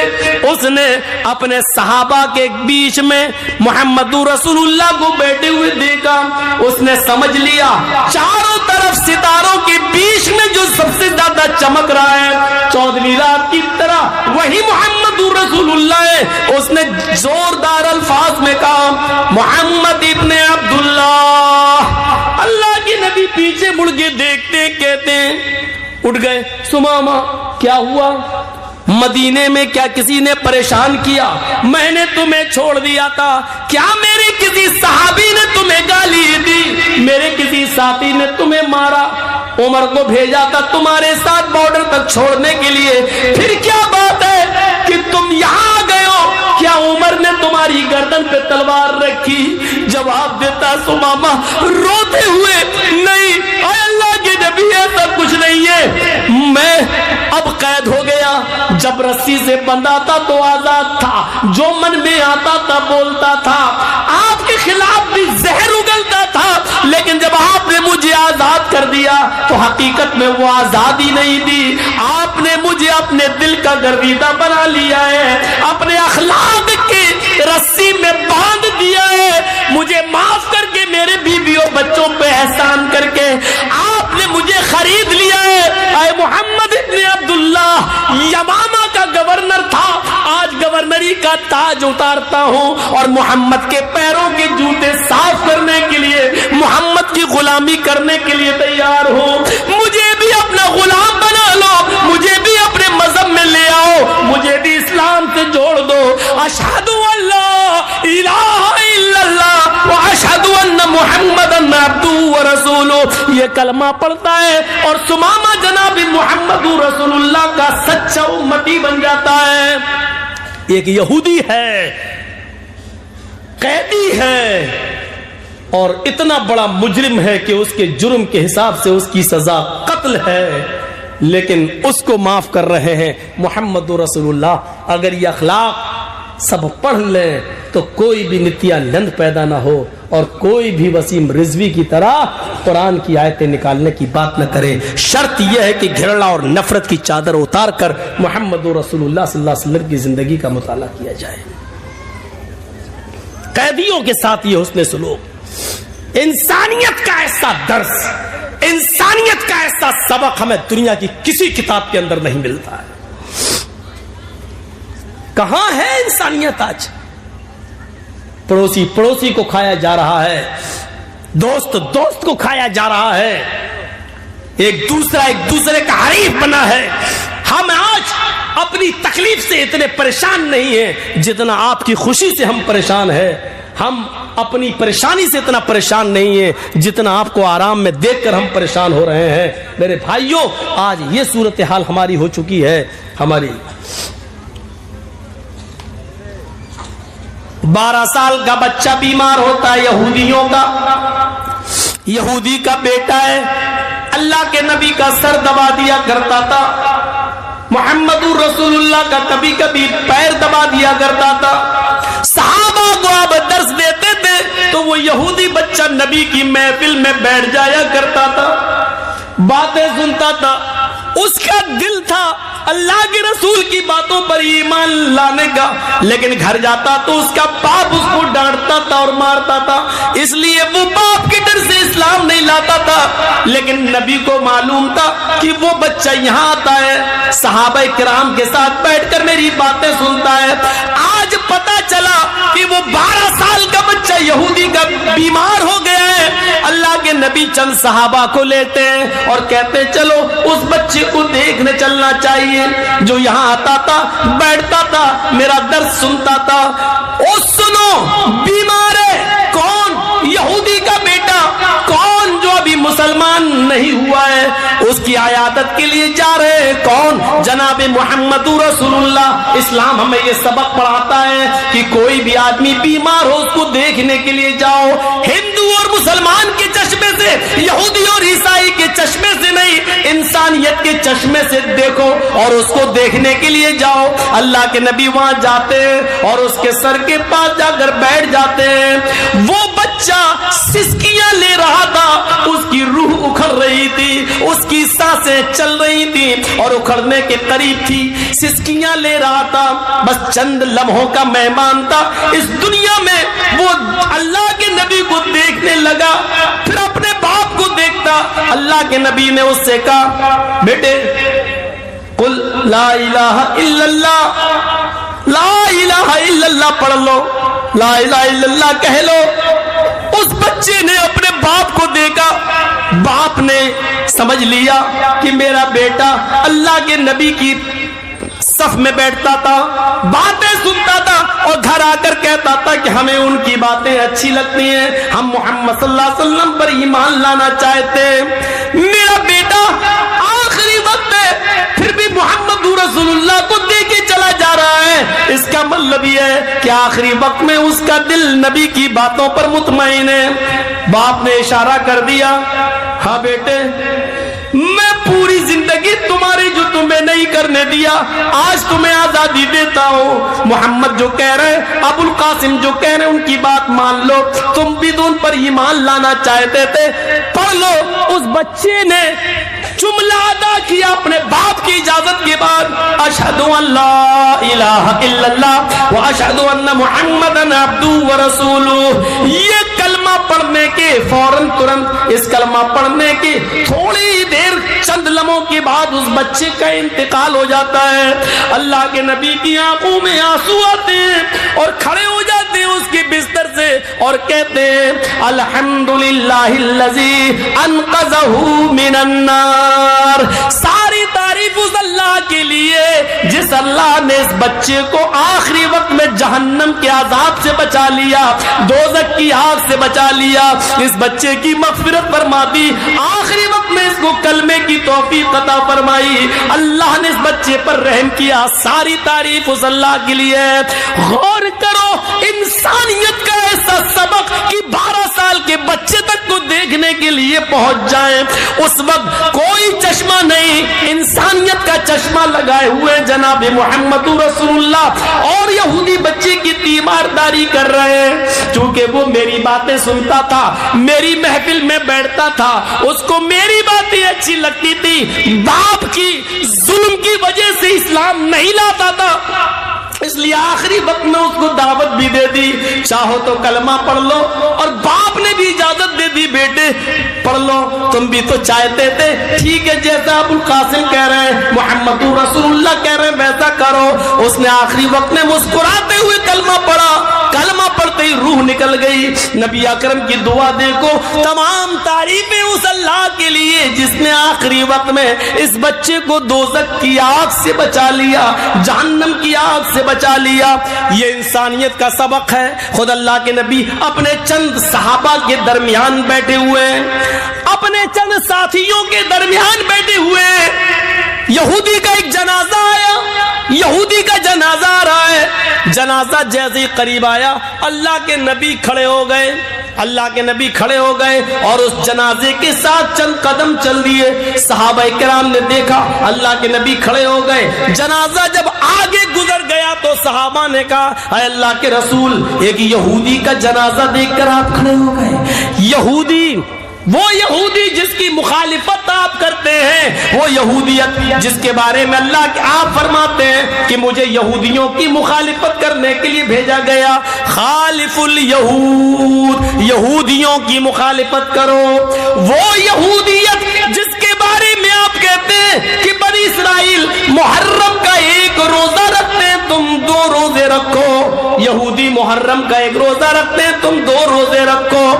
وہ بنی اسرائیل, وہ یہودی کہ جن کے پیجامے ٹخنوں سے نیچے, جن کی لنگیاں ٹخنوں سے نیچے ہوتی, آپ نے کہا یہودیوں کی مخالفت کرو. وہ ٹخنوں سے نیچے پیجامہ لنگی پہنتے, تم ٹخنوں سے اوپر پہنو. وہ یہودی جن کی مخالفت میں اللہ کے نبی نے فرمایا وَعَلَى التَّعْمِينِ خَلْفَ الْإِمَامِ عَلَى يَهُودُ هَذِهِ الْأُمَّةِ, یہودی اپنے امام کے پیچھے زور سے آمین بولنے سے جلتے ہیں, تم زور سے آمین بولا کرو. یہودیوں کو چڑھاؤ. پوری زندگی یہودیوں کی مخالفت کرتے ہوئے گزری, لیکن آج یہودی کا جنازہ آتا ہے تو آپ اس کو دیکھ کر کھڑے ہو جاتے ہیں. پوچھا گیا اللہ کے نبی, آپ یہودی کا جنازہ دیکھ کر کھڑے ہو گئے, یہودی کا جنازہ. اللہ کے نبی نے فرمایا ہاں, کیوں نہیں کھڑا, کیا مرنے والا انسان نہیں تھا؟ میں نے یہودیت کے چشمے سے نہیں دیکھا, انسانی ہمدردی کے ناطے میں کھڑا ہوا. جس طرح ان لوگوں کو اپنے رشتہ دار کے انتقال پر غم ہے تو ان کے غم میں ہمیں شریک ہونا چاہیے. یہ انسانیت کی تعلیم دی تھی جناب محمد رسول اللہ نے. یہ واقعہ بتلا رہا ہے, یہودی ہو یا ہندو ہو, سکھ ہو یا عیسائی, آپ اس کے جنازے کو دیکھ کر کھڑے ہو سکتے ہیں, چند قدم چل بھی سکتے ہیں. یہاں تک کہ اگر وہ کہیں دفن ہوتے ہیں یا شمشان گھاٹ پہ جاتے ہیں, جلائے جاتے ہیں, ہمدردی میں انسانیت کے ناطے سے اگر آپ وہاں جانا چاہیں تو ادھر بھی جا سکتے ہیں, ادھر بھی جا سکتے ہیں. شرط یہ ہے کہ لکڑی وغیرہ یا جلانے کا کام آپ اپنے ہاتھ سے نہیں کریں گے, ان کے غم میں شریک ہونے کے لیے آپ وہاں تک جا سکتے ہیں. یہ اجازت دی ہے اسلام نے, شریعت نے. تو میرے پیارے ساتھیوں, انسانیت کا یہ سبق ہمیں کہاں ملے گا, انسانیت کا ایسا پاٹھ ہمیں کہاں ملے گا؟ یہ سبق سکھایا ہے جناب محمد رسول اللہ صلی اللہ علیہ وسلم نے ہمیں. ہمارے ساتھ کیا ہے؟ یہ غیروں کے ساتھ ہو رہا ہے, غیروں کے ساتھ. نہیں دیکھا چھوٹا بڑا, نہیں دیکھا امیر و غریب. اسی لیے قرآن کریم نے یہاں تک کہہ دیا وَلَا يَجْرِمَنَّكُمْ شَنَآنُ قَوْمٍ عَلَىٰ أَلَّا تَعْدِلُوا اعْدِلُوا هُوَ أَقْرَبُ لِلتَّقْوَىٰ. کسی قوم کی دشمنی تمہیں اس بات پر مجبور نہ کر دے کہ تم اس کے ساتھ بے انصافی کرنے لگو. مولانا جرجی صاحب جج ہیں, آپ ہمارے دشمن ہیں, آپ کا مقدمہ میری عدالت میں آ گیا. اب جرجی صاحب کو موقع ملا ہے اپنی دشمنی نکالنے کا. کمینہ تیرا مقدمہ میری عدالت میں, اب تو جج ہم ہیں, فیصلہ تو ہم ہی کو کرنا ہے. اب ہم نے بدلہ لینا شروع کر دیا. یہ دشمنی, قرآن کہتا ہے دشمنی اپنی جگہ پر, لیکن کسی قوم کی دشمنی تمہیں انیائے اور ظلم کرنے پر مجبور نہ کر دے. ایسا نہ ہو کہ تم اس کے ساتھ بے انصافی کرنے لگو. نہیں, انصاف کرنا ہر حال میں. عمر ابن عاص کا بیٹا مصر کا گورنر ہے. عمر ابن عاص مصر کے گورنر ہے. عمر ابن عاص کو مصر کا گورنر بنایا گیا ہے. عمر ابن عاص کا بیٹا گھوڑا دوڑانے میں ماہر ہے. ایک یہودی بچہ, یہودی کا بیٹا, یہودی کا بچہ, یہودی کا بچہ کہتا ہے وہ یہ کیا ہو رہا بھائی, تو اس کو اتنی زور سے بجانے کی کیا ضرورت ہے بھائی؟ ہاں تو نکل رہی ہے, نکل جائے گی, بجا کے یہ دیکھو, جتنا منع کرو گے اتنا ہی کرے گا وہ. عمر ابن عاص کا بیٹا گھوڑا دوڑانے میں ماہر, اس نے کہہ دیا کہ ہم سے اچھا گھوڑا کوئی دوڑا کر دکھائے. ایک یہودی بیٹے نے اس کا, یہودی کے بچے نے اس کا چیلنج قبول کر لیا. دونوں لوگوں نے ساتھ میں گھوڑا دوڑایا اور یہودی کا بچہ آگے نکل گیا. اور دیکھو عادل, یہودی کا بچہ آگے نکل گیا. عمر ابن عاص کے بیٹے کو غصہ آیا, مجھ سے آگے کیسے نکل گیا؟ میں عمر ابن عاص کا بیٹا ہوں اور مجھے کو ہرا دیا اس نے. گھوڑے سے اترا اور اس یہودی بچے کے ایک دیا چہرے پہ تھپڑ, بیچارہ ہل گیا. اس نے کہا کہ دیکھو آپ نے مجھے اکارڑ مارا ہے, بلا وجہ مارا ہے, آپ نے مجھے فالتو میں فضول مار دیا ہے, اور میں اس کی شکایت لے کر عمر ابن عاص کے پاس جاؤں گا. اس یہودی بچے کو یہ نہیں معلوم کہ یہ عمر ابن عاص کا بیٹا ہے. میں تمہاری شکایت ہائی کمان تک لے کے جاؤں گا, اعلی کمان تک لے کے جاؤں گا, عمر ابن عاص کے پاس لے کر جاؤں گا. عمر ابن عاص کا بیٹا مسکراتے ہوئے کہتا جا جا. کس کے پاس جائے گا؟ گورنر کے پاس. جاؤ, میرا کچھ نہیں ہوگا, میرا کوئی کچھ نہیں کر سکتا. تو جس گورنر کے پاس جائے گا وہ میرا باپ ہے, میں عمر ابن عاص کا بیٹا ہوں, میرا کوئی کچھ نہیں کرے گا. بس اتنا سا جملہ عمر ابن عاص کے بیٹے کی زبان سے نکل گیا. یہودی کا بچہ کانپ گیا, کہتا اچھا یہ ان کے بیٹے ہیں. لوگوں نے بتایا, یہودیوں نے, ارے چھوڑو یار, عمر ابن عاص کا بیٹا, تم کہاں جاؤ گے؟ کوئی باپ اپنے بیٹے کو تھپڑ مارے گا, سزا دے گا, چھوڑی. اس نے پھر ہمت نہیں ہوئی اور خاموش ہو گیا. ایک مہینے کے بعد اچانک حضرت عمر مصر پہنچتے ہیں.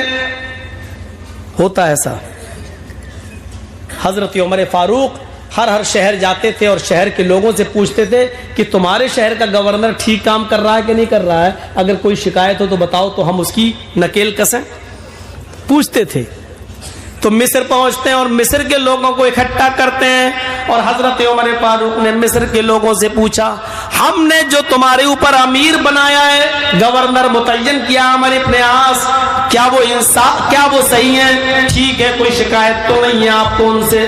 پورے مصر کے لوگوں نے کہا نہیں نہیں, امیر المومنین عمر ابن عاص بہت اچھے آدمی ہیں, بہت نیک ہیں, اور ہمارا بہت خیال رکھتے ہیں, ہر چیز ان کی بالکل ٹھیک ہے, مجھے ان سے کوئی شکایت نہیں. وہ یہودی بچہ بھی اسی محفل میں بیٹھا ہوا تھا, کہتا امیر المومنین مجھے شکایت ہے. حضرت عمر فاروق نے دیکھا کہ وہ لڑکا چھوٹا سا بچہ ہے, اس کو بلائے ادھر آؤ بیٹے, کس سے شکایت ہے؟ قریب آیا, تھوڑا سا ڈر رہا تھا.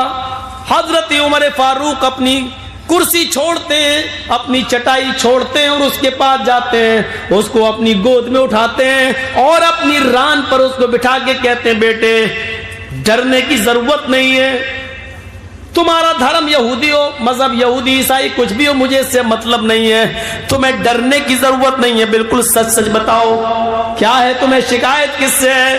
کہ امیر المومنین ایک مہینہ پہلے یہ گورنر صاحب کا بیٹا, عمر ابن عاص کا بیٹا, کہنے لگا کہ کوئی ہے جو مجھ سے اچھا گھوڑا دوڑائے, اور گھوڑا دوڑانے میں مجھ سے آگے نکلے. میں نے کہا کہ آگے نکلے یا پیچھے یہ تو الگ بات ہے، لیکن میں مقابلہ کرنے کے لیے تیار ہوں۔ امیر المومنین، میں نے عمرو ابن عاص کے بیٹے کے ساتھ گھوڑ دوڑ میں مقابلہ کیا، میرا گھوڑا آگے نکل گیا، یہ ہار گئے، انہوں نے غصے میں آ کر میرے زوردار تھپڑ مار دیا، میری 5 انگلیاں چہرے پہ چھپ گئی۔ جب میں نے کہا کہ میں مصر کے گورنر عمرو ابن عاص کے اس کی شکایت کروں گا، اعلیٰ کمان تک جاؤں گا، تو انہوں نے ہنستے ہوئے کہا ان کے بیٹے نے کہ میرا کوئی کچھ نہیں کر پائے گا، جہاں تم جا رہے ہو اس شہر کا گورنر عمرو ابن عاص میرا باپ ہے، میں عمرو ابن عاص کا بیٹا ہوں، میرا کوئی کچھ نہیں کر پائے گا۔ اتنا کہنا تھا، یہودی بچہ کہہ کر چپ ہوا۔ حضرت عمر فاروق کی آنکھیں سرخ ہو گئیں اور غصے سے بھری ہوئی نظر عمر ابن عاص کے چہرے پر پڑتی ہے۔ عمر، اللہ نے جب انسان کو آزاد پیدا کیا ہے تو تم کون ہوتے ہو کسی کو غلام بنانے والے؟ اپنے بیٹے کو پیش کرو۔ بیٹے کو پیش کر دیا، بیٹے نے سر جھکا دیا، ہاں اپنی غلطی کا اعتراف کر لیا۔ کھڑے ہو جاؤ۔ عمرو ابن عاص کا بیٹا کھڑا کر دیا گیا۔ یہودی بچے سے کہا میں تمہارے سامنے کھڑا ہوں، تمہیں قسم دیتا ہوں جتنی زور سے اس نے تمہیں تھپڑ مارا اتنی زور سے تھپڑ اس کے چہرے پر رسید کرو، آگے بڑھو۔ یہودی بچہ آگے بڑھتا ہے اور اپنا ہاتھ اٹھا کر اتنی زور سے جتنی اس کے پاس طاقت تھی، اپنی طاقت کے مطابق تھپڑ اس کے عمرو ابن عاص کے بیٹے کے چہرے پر چھڑتا ہے۔ یہودیوں نے تالی بجانا شروع کر دی، اس انصاف کا خیر مقدم کیا اور کہا امیر المومنین آپ کے انصاف سے ہمیں خوشی ہوئی۔ عمرو ابن عاص نے کہا امیر المومنین یہ میری عدالت میں مقدمہ آیا ہی نہیں تھا، اگر یہ بچہ میرے پاس چلا آتا اور مجھے بتاتا تو میں اسی وقت سزا دیتا اپنے بیٹے کو، لیکن آیا ہی نہیں اور کسی نے مجھے بتایا بھی نہیں، اس لیے چلیے آپ نے انصاف کر دیا، اچھا ہوا۔ حضرت عمر فاروق نے کہا عمرو ابن عاص ابھی انصاف نہیں ہوا۔ کہا امیر المومنین اب کیا باقی ہے؟ کہا تم کھڑے ہو جاؤ۔ گورنر کو کھڑا کیا، تم کھڑے ہو۔ میں؟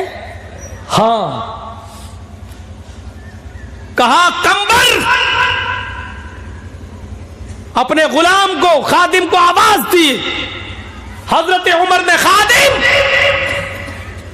اسلم جی ادھر آؤ، ایک تھپڑ عمرو ابن عاص کے چہرے پر مارو۔ یہودی بھی چیخ پڑے، امیر المومنین جس نے تھپڑ مارا تھا اس کو تھپڑ پڑ گیا، اب ان کو تھپڑ کیوں مارا جا رہا ہے؟ عمرو ابن عاص کہتے ہیں امیر المومنین یہ کیسا انصاف ہے؟ میرے بیٹے نے تھپڑ مارا، میرے بیٹے کو بدلہ مل گیا، انصاف ہو گیا، مجھے تھپڑ کیوں مارا جا رہا ہے؟ میرا کیا قصور ہے؟ کہا پہلے تھپڑ کھاؤ، قصور بعد میں بتاؤں گا۔ غلام نے اسلم نے ان کی اچھا پوری کی، حضرت عمر کا حکم مانتے ہوئے ایک تھپڑ عمرو ابن عاص کے گال پہ مارا گیا، عمرو ابن عاص کا گال ہل گیا۔ حضرت عمر فاروق نے کہا عمر یہ تھپڑ تمہارے چہرے پر اس لیے مارا جا رہا ہے کیونکہ تم نے اپنے بیٹے کو صحیح تربیت نہیں دی، اگر تم نے اپنی اولاد کو اپنے بیٹے کو صحیح تربیت دی ہوتی تو تمہارا بیٹا یہ نہیں کہتا کہ میں شہر کے گورنر کا بیٹا ہوں، میرا کوئی کچھ نہیں کر پائے گا۔ اسلام لانے کے بعد کوئی بڑا اور چھوٹا نہیں ہے، جتنا حق تمہارا ہے اتنا ہی اس شہر کے ایک ایک ناگرک کا ہے۔ تم امیر المومنین ہو لیکن حقیقت میں خادم ہو، لوگوں کی خدمت کے لیے پیدا کیے گئے ہو، یہاں تمہیں سرپرستی دی گئی ہے، لیکن اس کا یہ مطلب نہیں کہ تمہارا بیٹا جو من میں آئے کرے اور جو تم چاہو گے کرو گے، نہیں، یہ تھپڑ تمہیں اس لیے مارا جا رہا ہے تاکہ تم اپنے بیٹوں کو صحیح تربیت دے سکو، تم نے اپنی اولاد کو صحیح تربیت نہیں دی۔ یہ عدل تھا، مارا یہودی بچے کو عمر ابن عاص کے بیٹے نے، تھپڑ ایک پڑا، لیکن اس یہودی بچے کی وجہ سے تھپڑ 2 لوگوں کو مارا گیا، عمر ابن عاص کے بیٹے کو بھی اور عمر ابن عاص کو بھی۔ ایسا عدل کہاں ملے گا دیکھنے کو؟ سبق یہ بھی دیا کہ یہودی صحیح، لیکن تمہارے بچے کو یہ ہمت کیسے ہوئی کہنے کی کہ میرا باپ اس شہر کا گورنر ہے، میرا کوئی کچھ نہیں کر پائے گا؟ اور پھر دنیا کی نظروں نے دیکھا عمر فاروق کا انصاف کہ ایک دن اسی مصر کی بستی میں حضرت عمر فاروق نے کھجور کا رس نچوڑ کر رکھا تھا اور کئی دنوں کے بعد اس میں نشہ آ گیا تھا، وہ سڑ چکا تھا، وہ شراب بن چکی تھی، نبیذ بن چکی تھی۔ عبد الرحمن نے وہ نبیذ پی لی، عمر فاروق کے بیٹے نے وہ شراب، وہ سڑا ہوا رس پی لیا جس میں نشہ آ گیا، پکڑے گئے۔ لوگوں نے بتایا عمر ابن عاص کو کہ عمر فاروق کے بیٹے نے شراب پی لی تھی، لہذا ان پر حد جاری کی جائے۔ حضرت عمر فاروق کے بیٹے کا ہوش جب نشہ اترتا ہے، ہوش میں آیا، پوچھا، انہوں نے اقرار کیا کہ ہاں میں نے پی لی تھی، لیکن مجھے یہ نہیں معلوم تھا کہ اس میں نشہ تھا، لیکن پینے کے بعد پتا چلا کہ وہ نشہ۔ کہا یہ بتاؤ نشہ آیا تھا یا نہیں؟ کہ ہاں آیا تھا۔ کہا اب تمہارا نشہ اتر گیا ہے، 40 کوڑے مارے جائیں گے۔ عمر ابن عاص نے 40 کوڑے مارے۔ کس کو؟ حضرت عمر فاروق کے بیٹے کو 40 کوڑے۔ لیکن مدینے میں جب حضرت عمر کو پتا چلا کہ میرے بیٹے نے شراب پی لی اور اس کو عمر ابن عاص نے 40 کوڑے کی سزا سنائی اور ماری، لیکن اس کے باوجود مدینے سے گھوڑا بھیجا اور عمر ابن عاص کو ایک لیٹر لکھا کہ جیسے یہ لیٹر تمہیں ملے تو اس اچھے اور مضبوط گھوڑے پر میرے بیٹے کو بٹھا کر جلدی مدینہ روانہ کرو۔ حکم کی تعمیل کی گئی۔ عمر ابن عاص نے عمر فاروق کے بیٹے کو مصر سے روانہ کر کے کہا تمہارے باپ نے ارجنٹ تمہیں بلایا ہے۔ مدینے بیٹا پہنچتا ہے، کہا بیٹے سنا ہے کہ تم نے شراب پی لی تھی؟ کہ ہاں، لیکن ابو جان مجھے اس پر حد جاری کر دی گئی، 40 کوڑے مار دیے گئے ہیں۔ فرمایا 40 کوڑے تمہاری پیٹھ پر دوبارہ لگائے جائیں گے۔ کہا ابو مجھے شریعت کی سزا بتا دیجئے کیا ہے؟ کہا کہ شریعت کی سزا 40 کوڑے ہے۔ کہا وہ میرے لگ چکے ہیں۔ کہا مجھے یقین نہیں ہے۔ کہا عمر ابن عاص سے پوچھ لو۔ بیٹے حاکم وقت کا، خلیفہ وقت کی بات مانتے ہوئے تم اپنے پیٹھ سے کرتا اتارو۔ کرتا اتار دیا۔ کہا جلاد سے پیچھے سے ہاتھ باندھ دو، پیچھے سے ہاتھ باندھ دیا۔ کہا 10 کوڑے مارو۔ 10 کوڑے مارنے کے بعد کہا تم تھک گئے، ہٹو۔ دوسرے جلاد سے کہا تم 10 مارو۔ کہا تم تھک گئے، ہٹو، تم اب مضبوط کوڑے نہیں لگا پاؤ گے۔ تیسرے سے کہا 10 مارو، چوتھے سے کہا 10 مارو۔ 10 کوڑے 4 جلادوں نے مار کر 40 کوڑے پورے کیے۔ لوگوں نے کہا امیر المومنین رو بھی رہے بیٹے کی محبت میں آپ اور کوڑے بھی مار رہے ہیں۔ فرمایا کہ اب میں نے اپنے بیٹے کے ساتھ انصاف کیا ہے۔ کہا نہیں امیر المومنین آپ نے انصاف نہیں، ظلم کیا ہے۔ 40 کوڑے جب مصر میں آپ کے بیٹے پر پڑ چکے تھے تو یہاں 40 کوڑے آپ نے مزید کیوں مارے؟ جبکہ آپ کو معلوم ہے اللہ کے رسول نے 40 کوڑے سزا متعین کی ہے۔ 40 کوڑے پڑ چکے تھے۔ فرمایا لوگوں میں تمہیں کیسے یقین دلاؤں؟ عمر ابن عاص نے میرے بیٹے کو 40 کوڑے مارے ہیں، میں جانتا ہوں مارے ہیں، لیکن مجھے یقین نہیں ہے کہ انہوں نے پوری طاقت سے مروائے ہوں گے۔ مجھے یقین ہے کہ عمر ابن عاص نے میرے بیٹے کو ہلکے کوڑے پڑوائے ہوں گے، کیونکہ میرا بیٹا تھا، انہوں نے سوچا ہوگا کہ یہ عمر فاروق کا بیٹا ہے، امیر المومنین کا بیٹا ہے، میرے بیٹے کے ساتھ کوڑے پڑنے میں رعایت برتی گئی ہوگی کیونکہ یہ عمر کا بیٹا ہے، اس لیے میرے بیٹے کو مضبوط کوڑے نہیں مارے گئے ہوں گے، اس لیے مضبوط کوڑے میں نے یہاں لگوائے ہیں تاکہ میں اللہ کے سامنے کل قیامت کے دن کہہ سکوں کہ میں نے اپنے بیٹے کے ساتھ بھی سچا انصاف کیا ہے۔ میرے بھائیوں عدل و انصاف کا ہیرو ایسے ہی نہیں کہا تھا، مہاتما گاندھی نے کہا تھا اس دیش کے اندر اگر خون خرابہ بند کرنا چاہتے ہو، امن اور شانتی پیدا کرنا چاہتے ہو تو عمر فاروق کا عدل اور انصاف قائم کر دو، دیش میں امن اور شانتی پیدا ہو جائے گی۔ میرے پیارے ساتھیوں، یہ چیزیں تھی حضرت عمر فاروق کے پاس، اس لیے قرآن نے کہا ولا یجرمنکم شنآن قوم علی الا تعدلوا، کسی قوم کی دشمنی تمہیں مجبور نہ کر دے کہ اس کے ساتھ تم بے انصافی کرنے لگو۔ ہر حال میں انصاف کرنا یہی تقوی کے زیادہ قریب ہے۔ میں نے 2 گھنٹے آپ کے سامنے خطاب کیا ہے میرے بھائیوں، عدل و انصاف، انسانیت پر مبنی اس تقریر کو یہ میسج دینے کی کوشش کی ہے کہ انسانیت کا سب سے بڑا علم بردار اگر کوئی مذہب ہے تو وہ اسلام ہے۔ آؤ اسلام کی شکشا کی طرف ہم اللہ تعالیٰ سے دعا کرتے ہیں کہ بار الہ ہماری خطاؤں کو معاف فرما دے، ہمارے گناہوں کو بخش دے، ہم جمیع مسلمانوں پر رحم فرما۔ بار الہ ہم تجھ سے مولانا جرجس صاحب کی ویڈیوز دیکھنے کے لیے ہمارے چینل کو ابھی سبسکرائب کریں اور بازو والے بیل آئیکن کو ضرور سے دبا دیں۔